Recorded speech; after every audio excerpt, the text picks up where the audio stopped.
I am telling the reality. On the other hand উনি ব্যর্থ। কোথায় ব্যর্থ? আপনি হাদিকে গুলি মারলো, সে নাকি বর্ডার ক্রস করে চলে গেল। আপনি মা মেয়েকে হত্যা করলো মোহাম্মদপুরে, সেখানে সেই কাজের মেয়ে স্কুল ড্রেস পরে বের হয়ে গেছে, তাকে 2 দিনে গ্রেফতার করা গেলে হাদি হত্যাকারীকে গ্রেফতার করা হবে না কেন? নাম্বার 1। নাম্বার 2, অস্ত্র নাকি রিকভার হচ্ছে না, সরকার ব্যর্থ।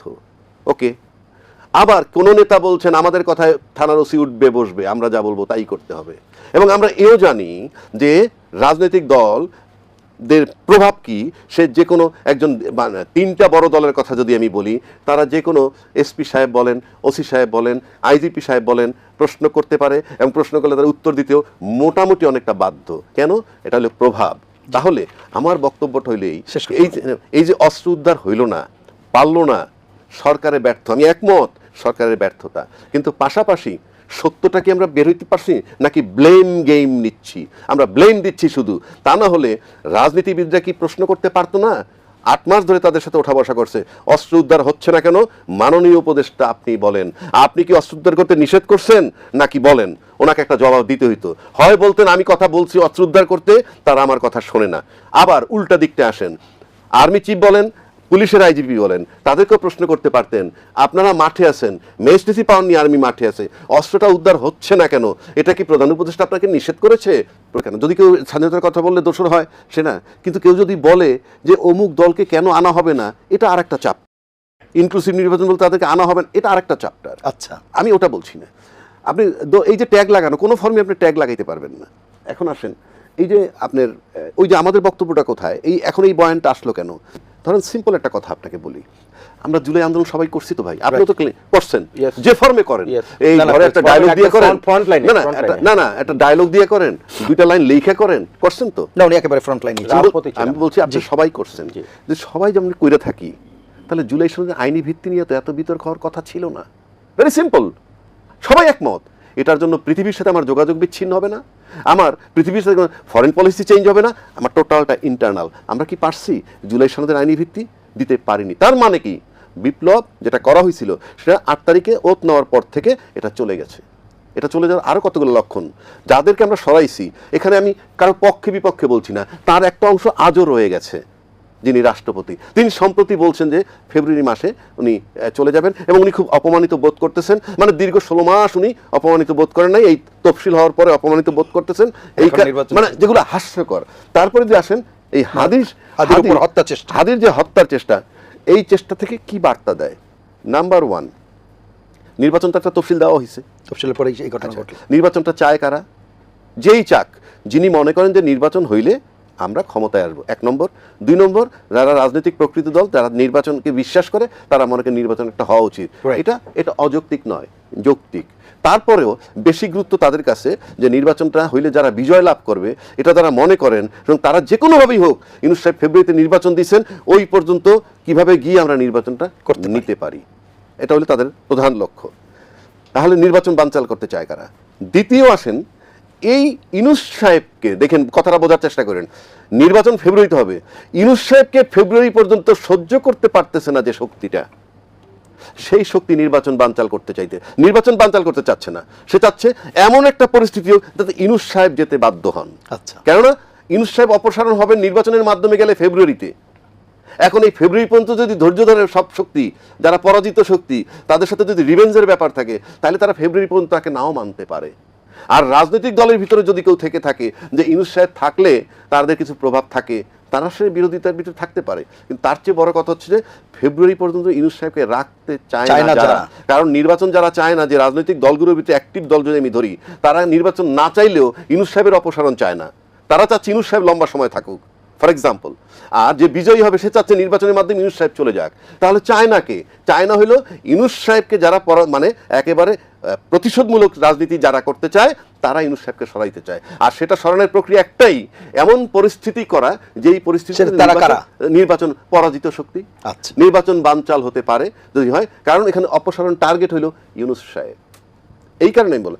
এইবার আসেন, ছাত্রদের যে নতুন দল করলো, আমরা তো জুলাই আন্দোলনের পক্ষে, উনি আমি সবাই তো, সব যদি জুলাই আন্দোলনের পক্ষে থাকি, তাহলে ছাত্রদের নতুন দল করতে হইলো কেন? কেন করতে হইলো? ছাত্ররা তো কোনো একটা দলের সাথে মিশে যেতে পারত। তার মানে কি এখানে কি আস্থার অভাব, যে জুলাইয়ের পক্ষে কারা বিপক্ষে কারা? তা নাহলে আপনি বলেন উনি তো কোনো রাজনৈতিক দল করেন না, ফর এক্সাম্পল আমি দল করি না, আমার কাছে কেউ দল করতে আসবে না, বাট আমরা আন্দোলন দেখছি বা আমরা আন্দোলন টকশোতে আমরা করছি, এটা আন্দোলন। কিন্তু এই যে নতুন ছাত্ররা দল গঠন করলো, এই যে দল গঠনটার দায় কাদের? এই তারা দল গঠন করতে গেল কেন আস্থাহীনতার সংকটে, এবং সেটা কিসের প্রক্রিয়ায়? সেটা হলো 5ই আগস্টের পর থেকে অ্যাক্টিভিটিস দেখছে, যে রাজনৈতিক দলগুলো মাঠে অ্যাক্টিভ, তাদের অ্যাক্টিভিটিস দেখে তারা শুরুতেই বুঝে ফেলছে যে আমাদের সাথে সেট হবে না, মানে পরিবর্তনের কোনো ইশারা বা ইঙ্গিত দেখা পায় না। যায় না। কেননা জুলাই সমাজের আইনি ভিত্তি নিয়ে প্রশ্ন ওঠা দিল্লি নয় ঢাকা, আবার কেউ বলেন পিন্ডি নয় ঢাকা। কিন্তু কোশ্চিন হচ্ছে স্বাধীনতার এই 55তম পূর্তি উপলক্ষে আমরা এখনো পর্যন্ত বাংলাদেশ যে ঢাকা ঢাকা এই কথাটা কিন্তু আমরা এখনো বলি না। হ্যাঁ, সেই ক্ষেত্রে আমি যেটা মনে করি যে আপনি যে কোশ্চেনটা করছেন এই কোশ্চেনের সাথে আমি রিলেট করি যে স্বাধীনতা, মহান স্বাধীনতার যুদ্ধ নিয়ে ধরেন আমরা দেখছি যে 5ই আগস্টের পরে একটা কথা আসছে আমরা দ্বিতীয় স্বাধীন হয়েছে বাংলাদেশ। কোশ্চেনটার ভিতরে কিন্তু অনেকগুলো রহস্য লুকায়িত, সেটা আমি বলি কেন রহস্য লুকায়িত। 1971 সালে বলা হয়েছে সাম্য, মানবিক মর্যাদা এবং সামাজিক ন্যায় বিচার। আর 5ই আগস্টের যে আন্দোলনের স্পিরিট সেটি ছিল মূলত বৈষম্যহীন একটি সমাজ ব্যবস্থার বিনির্মাণ। কোশ্চেন হচ্ছে যে কখনো কখনো আমি আমার মতো করে আমি যে রাজনৈতিক আদর্শে বিশ্বাস করি সেই ধারাবাহিকতায় আমি কখনো কখনো একটি কথা বলে থাকি যে আমি 5ই আগস্ট হচ্ছে নতুন, তার মানে 1971 সালে আমার যে অবস্থান বা আমার যে ভূমিকা সেটি কিন্তু কোশ্চেনেবল। আচ্ছা। ওই কারণে আমি কিন্তু 5ই আগস্ট বলি দ্বিতীয় স্বাধীনতা। এখন কোশ্চেন হচ্ছে যে ওই সময় আপনার গ্লোরিয়াস কোনো ভূমিকা নাই, তো সঙ্গত কারণে আপনি 5ই আগস্টকে তো গুরুত্বপূর্ণ মনে করবেন। কিন্তু আবার যাদের 1971 সালে মহান মুক্তিযুদ্ধে গ্লোরিয়াস ভূমিকা আছে তারা ওটাকেও যেরকম ধারণ করে এবং 5ই আগস্টকেও তারা ধারণ করে, তো এই দুটিকে তারা সমন্বয় করতে চায়। এখন 1971 এই যে 5ই আগস্টে যারা ভূমিকা রেখেছে তারা তো 1971 মুক্তিযুদ্ধ দেখে নাই, আপনি ওইটাকে টোটালি মেলাইন করতে পারেন। আমি বলছি যে জাতি গঠনে আপনি ঐক্য এবং এক ধরনের ইন্টিগ্রেশন তৈরি করবেন, কনসেনসাস তৈরি হবে, কিন্তু পাশাপাশি এটা তো আপনি ইতিহাস থেকে একদম ডিলিট করবেন না। আপনি লক্ষ্য করবেন যে এই হাসিনার পতনের আগ পর্যন্ত আপনি যখনই ইসলামিক মূল্যবোধ এবং এই কথাগুলো আপনি তুলে ধরবেন তখনই আপনাকে এক ধরনের ট্যাগ লাগানো হচ্ছে। ট্যাগটা কি? এটা হয়তো জঙ্গি, অথবা এটা ইসলাম বিরোধী, অথবা বাংলাদেশের একটা গ্রুপ জিহাদি, এরকম একটা ঘটনা আসছে। 5ই আগস্টের পরে এসে আপনি দেখবেন যে যখন আপনি মহান মুক্তিযুদ্ধের কথা বলবেন, 16 ডিসেম্বরের কথা বলবেন, 26শে মার্চ স্বাধীনতার কথা, তখন আপনাকে ট্যাগ লাগাবে ফ্যাসিস্টের। তো এই যে দুটি ট্যাগ লাগানো, এই ট্যাগ লাগানো এখানে উদ্দেশ্য প্রণীত। আমি একজন মুসলমান হিসেবে, বাংলাদেশের 92% মুসলিম অলমোস্ট, আমি একজন মুসলমান হিসেবে ইসলাম আমার রাষ্ট্রধর্ম হিসেবে আমার মূল্যবোধ থাকবে। একই সাথে আমি মহান মুক্তিযুদ্ধে যে যারা ভূমিকা রেখেছে, যারা ত্যাগ স্বীকার করেছে, জীবন দিয়েছে, আমি তাদেরকে রেসপেক্ট করি এবং তাদের ত্যাগটাকে আমি শ্রদ্ধার সাথে স্মরণ করি। আমি ওই জায়গাতে বলি স্বাধীনতার পর থেকে আপনি দেখবেন একটা চেতনা বিক্রি হয়েছে, যেটা বলা হয়েছে যেটা ফ্যাসিস্ট সময় তারা বলছে তারাই একমাত্র দেশের ধারক বাহক। আলটিমেটলি বিষয়টা এরকম, এটি এরকম না। আপনি সাধারণ মানুষ, কৃষক, শ্রমিক যারা মুক্তিযুদ্ধে ভূমিকা রেখেছে তাদেরকে আপনি মেলাইন করেছেন। ইভেন আমি আগেও বলেছি জিয়াউর রহমান আপনার স্বাধীনতা ঘোষণা দিয়েছে, রিভোল্ট করেছে, তাকে আপনি পাকিস্তানের চর হিসেবে আখ্যায়িত করেছেন। এটা গেল এক। ইদানিং আপনি দেখবেন এখন যেটা আসছে সেটা হচ্ছে যে আমি গতকালকে একটা অনুষ্ঠানে দেখলাম, আপনি দেখুন যার যে ভূমিকা সেটিকে অব্যাহত রেখে বা সেটিকে অক্ষুণ্ণ রেখে আপনি দেশ গঠনে ভূমিকা রাখবেন, এবং আপনার যদি অতীতের কোনো ভুলভ্রান্তি থেকে থাকে সেটিকে আপনি মাথায় নিয়ে জনগণের আস্থা অর্জন করা, জনগণের কাছে যাওয়া এবং জনগণের ম্যান্ডেট নেওয়ার জন্য, অর্থাৎ আমি যেটা বলতে চাচ্ছি সেটা হচ্ছে ফ্যাসিস্টের পরে সকল রাজনৈতিক দল একটা ঐক্যমত আসার কথা। অর্থাৎ আমরা জনগণের লিগ্যাসিটাই, শেখ হাসিনা ছিল কিন্তু শেখ হাসিনার কোনো লিগ্যাসি ছিল না, আমরা লিগ্যাসির মধ্যে দিয়ে রাষ্ট্র ক্ষমতায় যেতে চাই বা রাষ্ট্র শাসন করতে চাই, রাষ্ট্রের দায়িত্ব পালন করতে চাই। দুর্ভাগ্য হচ্ছে এইটি কিন্তু আমরা না, এটি সময় কিন্তু খুব বেশি আমাকে দেওয়া হচ্ছে না, আমি বলি এটি কিন্তু এটিতে যেটা হচ্ছে এই যে বিভাজনটা, আমি মনে করি যে এই হাদিকে এই আক্রমণের মধ্য দিয়ে রাজনৈতিক দলগুলোর ভিতরে যে অবিশ্বাস তৈরি করার যে পরিকল্পনা যাদের, তারা কিন্তু সেটা অনেকটা সক্ষম হয়েছে। এখন রাজনীতিবিদরা যদি এটা উপলব্ধি করেন, আমার কাছে মনে হয় শেখ হাসিনা যাওয়ার পরে যখন ওই জায়গাটা ফাঁকা হয়েছে ধরেন রাষ্ট্র ক্ষমতার, তখন প্রত্যেকে টার্গেট নিয়েছে ওই ক্ষমতায় কীভাবে যাওয়া যায়, এবং সেটি যেন তেন উপায়ে হোক অথবা একজনকে ন্যারেটিভ তৈরি করে হোক। আমার কথা হচ্ছে আমার যদি কোনো ভুল থাকে আপনি সেটা তুলে ধরতে পারেন, কিন্তু আমার সকল গ্লোরিয়াস ঘটনাগুলোকে আপনি মেলাইন করবেন এই যে কথাটা, তখন তো কাউন্টার চলে আসবে। আমি সে দৃষ্টিকোণ থেকে যেটা বলি, কারণ এখানে ফ্যাসিস্টকে কিন্তু পথ উন্মুক্ত করবে তারাই যারা এই জিনিসটা নিয়ে খুব বেশি মাত্রায় নেগেটিভ তৈরি করবে, নেগেটিভ নেগেটিভ। আমি সেই দৃষ্টিকোণ থেকে বলি যে 2024-এর 5ই আগস্ট যারা জীবন দিয়েছে তারা কিন্তু চেয়েছে একটা বৈষম্যহীন সমাজ এবং এমন একটি রাষ্ট্র ব্যবস্থা যে রাষ্ট্র ব্যবস্থা হবে জনগণের, এমন একটি রাষ্ট্র যেখানে জনগণকে ক্ষমতায়ন করা হবে। এবং এই প্রতিযোগিতায় যে রাজনৈতিক দলগুলো তারা জনগণের কাছে যাচ্ছে সেটির প্রতিযোগিতা আপনি অংশগ্রহণ করেন, আপনি এটিকে শত্রু মনে না করে প্রতিপক্ষ মনে করেন। এখন আমি যদি শুরুতে বলি, দেখবেন যে এই ন্যারেটিভগুলো কিন্তু 5 আগস্টের পরে তাৎক্ষণিকভাবে হচ্ছে তা না, কিছুদিন পর থেকে শুরু হয়েছে, এটি অব্যাহতভাবে আছে। আমি আশা করব এই বিজয়ের এই মাসে যেমনটি শহীদ রাষ্ট্রপতি জিয়াউর রহমান তার রাজনৈতিক যে দর্শন 19 দফা সেখানে সকল রাজনৈতিক দলকে নিয়ে সকল পক্ষকে নিয়ে দেশ গঠনে যেমন ভূমিকা রেখেছেন, এবং একইভাবে অপরাপর বাংলাদেশের সকল রাজনৈতিক দল এই একটা নীতির মধ্য দিয়ে তার রাষ্ট্র ক্ষমতা রাষ্ট্র পরিচালনা করবে এবং জনগণকে আসলে একটা সুন্দর বাংলাদেশ উপহার দিবেন, এটি আমার প্রত্যাশা। অ্যাডভোকেট আবু হেনা রাজদাকি, যে প্রসঙ্গটি ছিলাম আমরা, সেখানে বলা হচ্ছিল হাদিকে হত্যা চেষ্টা প্রসঙ্গে যে বিষয়টি ছিল, যেটি কি নির্বাচন বানচালের কোনো উদ্দেশ্যে করা হয়েছে কিনা। আরেকটি ব্যাপার বলা হচ্ছে যে ট্যাগিং এর রাজনীতি শুরু হয়েছে আবার নতুন করে, আগে যেমন পক্ষ বিপক্ষ ছিল এখন আবার কেউ মুক্তিযুদ্ধের কথা বললেই সে ফ্যাসিস্টের দোষ। আমি একমত, আমি সেটা তো বলেছি। এখন আবার একটা ট্যাগিং শুরু হলো, মানে 53-54 বছর পর আবার কেন আসলো স্বাধীনতার পক্ষের শক্তির বিপক্ষে? স্বাধীনতা বাংলাদেশের, বড় স্বাধীনতার কথা বললেই দোষর হয়ে যায়। দোষ হবে। মানুষ আছে এই দলে, কিন্তু তার সেরকম মেজর আখতারুজ্জামান উনি আবার দেখা গেল জামায়াত ইসলামীতে যোগ দিয়েছে, এটিও এক ধরনের আলোচনার খোরাক তৈরি হয়েছে সার্বিকভাবে, সেটিও যদি আলোচনা করতে চান। হ্যাঁ, ধন্যবাদ আপনাকে। আপনার এই প্রশ্নের জবাবের আগে আমি রাজ্জাকি ভাইয়ের কয়েকটা কোশ্চেন দিতে চাই। রাজ্জাকি ভাই না খুব ভালো বলেছেন, সেটা হচ্ছে যে আপনার এই যে নির্বাচনের পক্ষ এবং নির্বাচনের ভালো ব্যাখ্যা দিয়েছেন। এখানে আমি যেটা মনে করি কি, প্রফেসর ইউনূস অন্তর্বর্তীকালীন সরকারের যে উনি যে কমিটমেন্টে দিয়েছেন, আমি তো মনে করি যে ধারাবাহিকভাবে প্রত্যেকটি জিনিস উনি রাখার চেষ্টা করেছেন। উনি সফলতার কিছু কথা বলেছেন এবং কিছু ব্যর্থতার কথা বলে আমি ওনার সাথে একমত। এখানে একটা জিনিস আপনি দেখবেন, সেটি হচ্ছে যে নির্বাচন 5 আগস্টের পরে যেটা ফ্যাসিস্ট সরকার তো চাবে যে বাংলাদেশ অস্থিতিশীল হোক, নির্বাচন না হোক, এটা কোনো সন্দেহ নেই, এটা তো দৃশ্যমান, রাইট, এটা নিয়ে কোনো বিতর্ক নেই। কিন্তু প্রশ্ন হচ্ছে অদৃশ্য কিছু ঘটনাও তো এখানে ঘটেছে নির্বাচন যাতে না হয়। তাহলে আমি কি ধরে নেব দৃশ্যমান এই পক্ষের সাথে অদৃশ্যমান পক্ষের একটা সংযোগ রয়েছে? কেন আপনি দেখবেন যে দেখেছি তো আমরা যে আপনি পিআর থেকে শুরু করে গণভোট থেকে শুরু করে আপনার স্থানীয় নির্বাচন থেকে শুরু করে এই প্রসঙ্গগুলো তো আসছে এবং মাঠে ময়দানে এটা নিয়ে তীব্রভাবে কিন্তু আলোচনা হচ্ছে। ফাইনালি প্রফেসর ইউনূস সরকারের যে নেতৃত্বে যে নিচে নামতে পারে এবং তাদেরকে কখনো কখনো ব্যবহার করা হচ্ছে, মনে হচ্ছে যে এই ছাত্র এই এনসিপি দল গঠন করা, তাদেরকে নিয়ে তাদের উপরে সওয়ার হয়ে কীভাবে রাষ্ট্র ক্ষমতায় যাওয়া যায়, এই চক্রটা কাজ করেছে, কোনো সন্দেহ নেই। এবং এটা যখন জনসমক্ষে গিয়েছে, তাদের আপনি বলবেন যে তারা দুর্নীতির ক্ষেত্রে, দুর্নীতি তো বাংলাদেশের শুরু থেকে ছিল, এখনও রয়েছে। আপনি এটা এই যে সংস্কৃতিটা আপনি রাতারাতি তো পরিবর্তন করতে পারবেন না, কিন্তু আমরা তো দুর্নীতিমুক্ত বাংলাদেশই চাই। এখন সেই জায়গাতে যারা এই স্পিরিট নিয়ে আন্দোলন করেছে তাদের পক্ষ থেকে যদি এই জিনিসগুলো চলে আসে, তখন অটোমেটিক্যালি কিন্তু জনগণের কাছে তাদের অংশগ্রহণ বা অ্যাকসেপ্টেন্সটা কিছুটা হলেও ম্লান হয়ে যায়, এবং সেটি হয়েছে। আমি তাদের প্রতি, এই ছাত্রদের প্রতি, কারণ আমি ব্যক্তিগতভাবে মনে করি যে এই অংশটা আমরা চেয়েছিলাম একটা অ্যালাইভ থাক, কারণ রাজনৈতিক নেতাদের প্রতি তাদের এমন কিছু মেসেজ যাবে এই ছাত্রদের মধ্য থেকে, যাতে আপনারা অনেক ছাত্র আছে, যাতে রাজনীতিতে একটা গুণগত পরিবর্তন আসে। এটা কিন্তু আমাদের প্রত্যাশা। আমরা চাই এই এনসিপি অ্যালাইভ থাকে এবং কার্যকর থাক, ফলে রাজনীতিবিদদের ভিতরে এক ধরনের মেসেজ তারা দিতে পারবে, এটা আমাদের প্রত্যাশা ছিল। এখন আপনি আসেন, সেটি হচ্ছে ফ্যাসিস্ট ডে 1 থেকে বর্তমান সরকার, আমি এই জায়গাতে দৃষ্টি দিতে চাই, ফ্যাসিস্টের যে অংশটা বিভিন্ন প্রশাসনে বিভিন্ন স্তরে স্তরে ছিল, এটাকে কিন্তু অবমুক্ত করা হয় নাই, এবং ফলশ্রুতিতে আপনি একটা কথা আছে, hit the iron when it is hot, ওই সময়টা কিন্তু এই হিটটা করা হয় না।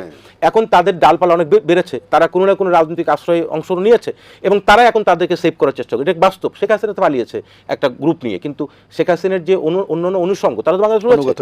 সুতরাং এইটা গভর্নমেন্টের আমি ব্যর্থ মনে করি। এখন গভর্নমেন্ট হয়তো বলবে যে তাহলে প্রশাসন চলতো কীভাবে, ডেফিনেটলি চলতো। আপনি দেখবেন যে যারা এই দোষর ছিল, আপনি তাদেরকে কিন্তু ওই প্রশাসন থেকে অ্যাট এ গ্লান্স ওভারনাইট কিন্তু পরিবর্তন করা হচ্ছে, যেটা হয় নাই।